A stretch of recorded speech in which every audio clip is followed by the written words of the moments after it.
The studio lights glowed warmly across the Kelly Clarkson show set. The audience buzzed with excitement as Kelly, all smiles and southern charm, leaned forward in her chair. Across from her sat country music icon Tim McGraw, calm and confident in a black blazer and his signature cowboy hat. His new album had just dropped, and this interview was meant to be a celebration, talking about his music, his life, and what came next. But beneath the polite smiles, something tense lingered that no one could quite name.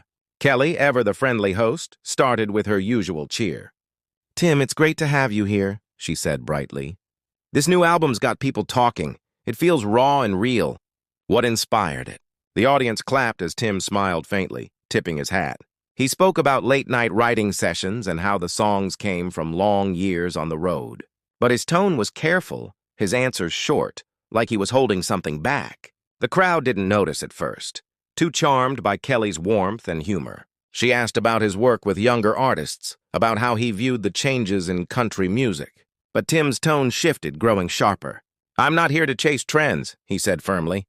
"I make music for people who care, not for folks scrolling their phones for the next viral thing." The audience laughed, thinking it was a joke, but Kelly's smile faded slightly. She felt the edge in his voice. Trying to keep things light, she added, "Sure, but some of these new artists are doing great things, like your duet that's blowing up online." "Fans love it." Tim's jaw tightened. "Yeah, well, fans love a lot of things," he said coolly. The laughter in the crowd faltered. Kelly, quick as always, tried to steer things back. "Let's talk about your tour plans," she began, but Tim cut her off. "Kelly, I'm not here to talk about trends or apps. I'm here for the music. Can we stick to that?" The room fell silent. Kelly didn't flinch. "All right," she said evenly. "Let's talk music. What makes this album so personal for you?" Her tone was soft but steady, trying to bring him back into the moment. Tim shifted in his seat, his voice low and rough. "It's about what matters. Family, struggle, the stuff that keeps you up at night, not the noise out there." He gestured toward the crowd or maybe the world beyond.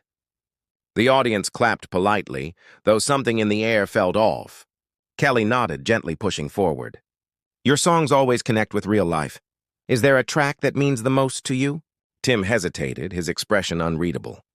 "They all mean something," he said flatly. "But people don't really listen anymore.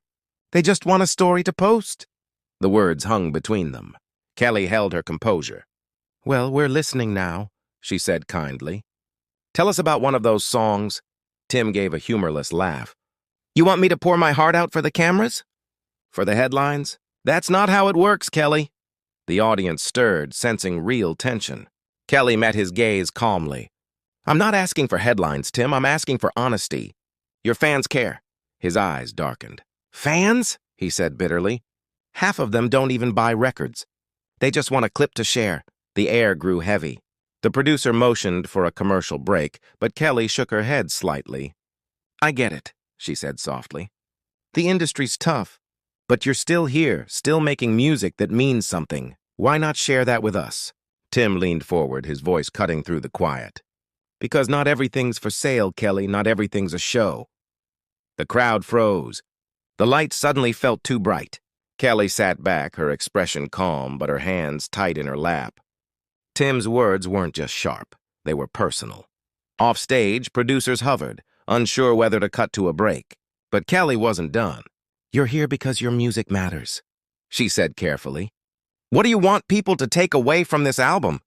It was an opening, a chance for him to recover. But Tim stayed guarded. "I want people to stop turning everything into a circus," he said finally. "Music used to mean something. Now it's just content. I'm tired of pretending." The audience shifted uneasily. Kelly nodded, her tone sincere. "I understand. The business can feel like a machine, but you're still fighting for what's real. That's something." Tim shook his head, a cold smile touching his lips. "Fighting? You think this is fighting? Sitting here under lights, smiling for cameras, that's the game, Kelly, and you're good at it." The words stung. The audience gasped. Kelly's expression hardened, her warmth replaced by quiet steel. "That's not fair," she said evenly. "I'm here because I love music, same as you." The studio went still. Tim stared at her for a long moment before standing abruptly, his chair scraping loudly against the floor. "Maybe so," he said, "but I'm done." His boots echoed as he walked off stage, leaving Kelly alone under the glare of the lights. The audience sat stunned, whispers rippling through the rows. The producer finally signaled for a break, but Kelly didn't move. She took a breath, then turned to the crowd with a small smile. "Well, folks," she said, her voice calm, "that was unexpected." A few nervous chuckles broke the silence. "This show's about real moments," she continued. "Sometimes they get messy, and that's okay." The cameras cut to commercial. Kelly sat still, her mind spinning. Backstage, Tim stood in a hallway, his hat low, his manager beside him. "Tim," the man said urgently, "we can fix this. Say you weren't feeling well. Spin it." Tim's voice was quiet but firm. "Let them talk. I said what I meant." A stagehand approached nervously. "Kelly's team wants to know if you'll come back out. Keep it focused on the music." Tim hesitated, then shook his head. "I'm done." His footsteps echoed as he left. Back on set, Kelly regrouped. When the show returned from break, she faced the audience again. "We had a little curveball," she said lightly. "Tim's got a lot on his mind. But that's what this show's about, honesty." The crowd relaxed, smiling again. Kelly spoke from the heart about music, about what it means to stay true when the world demands perfection. Her sincerity drew the audience in. They applauded, moved by her composure. But behind her calm, she felt the weight of what had just unfolded. Online, the clip spread fast, fans debating whether it was a feud or a meltdown. Some praised Tim's honesty. Others defended Kelly's grace. Backstage, she skimmed her phone, then set it down with a sigh. "Not now," she murmured. Meanwhile, Tim sat in a diner miles away, nursing a black coffee. For the first time all day, no one recognized him. He thought about the words he'd thrown at Kelly. He wasn't proud, but he didn't regret being real either. As he sat in silence, a message lit up his phone from an old friend.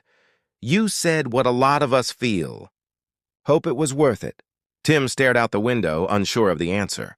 Back in her car, Kelly drove home, the radio playing one of Tim's new songs. She listened quietly, her lips curving into a small, tired smile.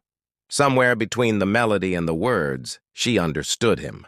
The day had been rough, the fallout certain, but it was real. And maybe that, more than anything, was what music was supposed to be.